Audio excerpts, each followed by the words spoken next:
हाय, श्री स्वामी समर्थ सर्वांना. आज ना पापड चाट बनवते, मस्त उडदाच्या पापडाची चाट. तर त्यासाठी इथं मी तेल टाकलं आहे तळण्यासाठी, पापड तळण्यासाठी. तर इथं थोडासा तुकडा टाकून बघितला आहे. तेल आपलं तपलं आहे, त्याच्यानंतर मी पापड तळून घेते.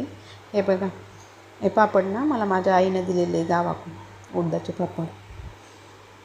मी बनवते पण माझी आई देते मला सर्व काही, त्याच्यामुळं उडदाचे पापड पण दिलेले. तर हे सर्व तळून घ्यायचे. हे बघा, याच्यानंतर याचा मी चुरा केला आहे. असा तुकडे तुकडे करायचे, जाडी मोठे छोटे मोठे तुकडे बनवायचे त्याचे चुरा. त्याच्यानंतर एक मिडियम साईजचा कांदा टाकायचा.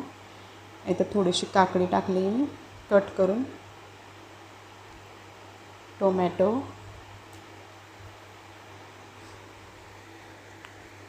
कैरीचे काप टाकले. थोडीशी कोथिंबीर टाकायची. कोथिंबीर ना तुम्ही जास्तही टाकू शकता, माझ्याकडं थोडीच होती. कोथिंबीर खूप महाग झाली ना आता, 50 रुपये गड्डी, तर माझ्याकडं थोडीच होती. आणि चाट मसाला टाकायचा. चाट मसाला फोडणीत घातला ना तो वास मारत नाही, एवढा छान जळून जातो आहे. त्याच्यामुळं मी ना वरतूनच टाकत असते केव्हाही चाट बनवताना. आणि लाल तिखटाची फोडणी दिली मी. एक साईडला पळी ठेवली होती, त्याच्यामध्ये लाल तिखटाची फोडणी दिली. हे बघा, तयार आहे आपली अशी मस्त चाट. मिक्स करून घ्यायचं मस्त, चवीनुसार मीठ टाकायचं. टेस्टी चाट.